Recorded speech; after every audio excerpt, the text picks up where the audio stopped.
The Trump administration is defying Congress over the Mueller report as we get more information about the president's tax returns. For more on this, it's time for a closer look. After Democrats won back the House in November and promised to investigate him, Trump threatened to go to war with Congress, and now we're seeing what that war looks like. Trump's fighting Congress on every front, ordering former aides to defy subpoenas, trying to block Robert Mueller from testifying, suing banks to keep them from releasing his bank documents, and refusing to open Rudy Giuliani's coffin during the day. It's not because he's a vampire. He just has sensitive eyes. And then, of course, there's William Barr, Trump's attorney general, who lied about the contents of the Mueller report before we all got to see it, and then refused to show up at a House hearing last week about his handling of the report, leaving an empty chair in his place, which was so weird. I mean, for one thing, usually when you see someone talking to an empty chair, it's Clint Eastwood at the Republican National Convention. Remember that insane thing that happened? Before Donald Trump, an old man got up on national TV and yelled at an empty chair while everyone in the audience applauded and said, "Yeah, you give that chair what for?" That happened in 2012, but somehow it took the emergence of Donald Trump for us all to go, maybe Republicans are weird. Democrats also want Barr to turn over the full unredacted Mueller report and all the underlying evidence Mueller collected, and Barr has refused to do that as well. At a hearing on a contempt resolution today, Republican Congressman Jim Jordan asked the chairman of the committee, Jerry Nadler, why he couldn't just wait to hear from Mueller himself before getting the full report. And Nadler had a very simple answer. I would ask the chairman. My understanding is Mr. Mueller's going to be here next week. Why are we doing it? You're going to get to ask the guy who wrote the whole darn document. We're all going to get asked him questions. Why don't you hold off on this contempt until at least the guy who wrote the thing spent 22 months and $35 million with a whole bunch of Democrat lawyers putting it together. Why don't you wait and ask him next week before we do this contempt resolution? I'll answer, well, essentially because it would be useful to read the material before we have him in front of us. Yeah, they want to read it first. Republicans must have the weirdest book clubs. Okay, this week's book is Great Gatsby. What does everyone think of the cover?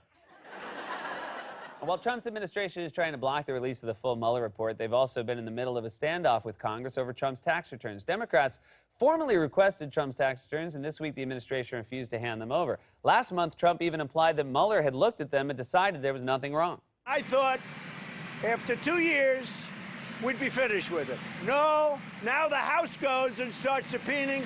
They want to know every deal I've ever done. Now, Mueller, I assume, for $35 million, checked my taxes, checked my financials, which are great, by the way. You know they're great. If they're so great, then just show them to us. You're the worst poker player ever. He walks around like he's holding 4 aces, but you just know he has a pair of 2s and that extra card with the rules on it. Also, I have no idea whether Mueller... No idea whether Mueller saw Trump's finances or not, but I feel like if he had, he would have told us about it. His report was 448 pages long. He included every little detail he found. There's an entire section titled Trump's Hair and How It Works. Now, Democrats had requested the last 6 years of Trump's returns, but then last night we got some blockbuster reporting from the New York Times about Trump's tax returns from a different period in his life, the 80s and 90s, when he was first cultivating his celebrity status as a self-made success story. And this will shock you, they were not, as Trump claimed, great. A brand new report from the New York Times offering one of the most detailed looks we have had at Donald Trump's finances during a decade-long portion of his career. Quote, the numbers show that in 1985, Mr. Trump reported losses of $46.1 million from his core businesses, largely casinos, hotels, and retail space in apartment buildings. They continued to lose money every year, totaling $1.17 billion in losses for the decade. In fact, year after year, Mr. Trump appears to have lost more money than nearly any other individual American taxpayer. He lost more than $1 billion. I can't even imagine. If my 401k goes down 0.5%, I need to take 3 Xanax. If I turn on CNN and see a red arrow in the bottom right-hand corner, I frantically call my broker and tell him to take everything out. And my broker says, take it out of what? You have all your money in a checking account. And then I say, is that bad? And he says, yes. And also, we've been over this. I'm not your broker. I'm an actor. How did you get this phone number? Now, we already knew that Trump was a liar and Trump was a cheat who had a series of spectacular business failures. But these returns are from earlier in his life in the 80s and 90s when he was touting himself as a business genius and one of the most successful men in America. I mean, in 1987, while he was losing all of this money, he literally wrote The Art of the Deal. Based on how bad he is at deals, I'm surprised the cost of that book wasn't, I pay you $20 if you take one. During this 10-year period, Trump was actively building the myth that he was a self-made success, while in reality, he was a massive failure who lost more money than any other American taxpayer. For example, you might remember that in the 80s and 90s, Trump pretended to be a spokesman for himself named John Barron, who would call various media outlets and brag about Trump's success. For example, here is Donald Trump calling a reporter at Forbes pretending to be John Barron. Specifically, he was trying to convince the reporter that assets that belonged to his father, Fred Trump, were actually his now. And while he was at it, he also bragged about how close he was with his father. Okay, what's your first name, Danny? John Barron. Well, let me tell you what the deal is, just so you understand. Okay. Mr. Trump bought, first of all, most of the assets have been consolidated to Mr. Trump, you know, because you have down Fred Trump. But I think you can really use Donald Trump now, and you can just consolidate it. Does Fred Trump make money management decisions? Oh, yeah, sure. He's the chairman, Donald's the president, and Fred Trump is active. He's an excellent guy, and you know how they're very close. The relationship of the two is, as you know, very close, as you've heard or know, or perhaps you don't know. He used a fake name to call a reporter and brag about how much his father loves him. Man, I would say the dude needs therapy, but I don't think he can afford it. Maybe he could just use a fake name and be his own therapist. And how does that make you feel, Donald? I feel smart, Dr. Barron. You are smart, Donald. That'll be $200. Can I owe you? So the Times story covers a period of 10 years during which Trump lost over $1 billion. And yet, throughout that period, he was actively cultivating a celebrity persona as a self-made business titan. He told Newsweek in 1987, "There's no one my age who has accomplished more." But during that time, there were also fleeting moments where Trump could barely hide that he was lying. In fact, in an interview that same year, on the first iteration of this show, David Letterman tried to get Trump to reveal his net worth. Now, keep in mind, Trump has spent his whole life bragging about how much he's worth. When he first announced his presidential campaign in 2015, he literally said the words, "I'm really rich." And his campaign issued a press release that said Mr. Trump's net worth is in excess of $10 billion.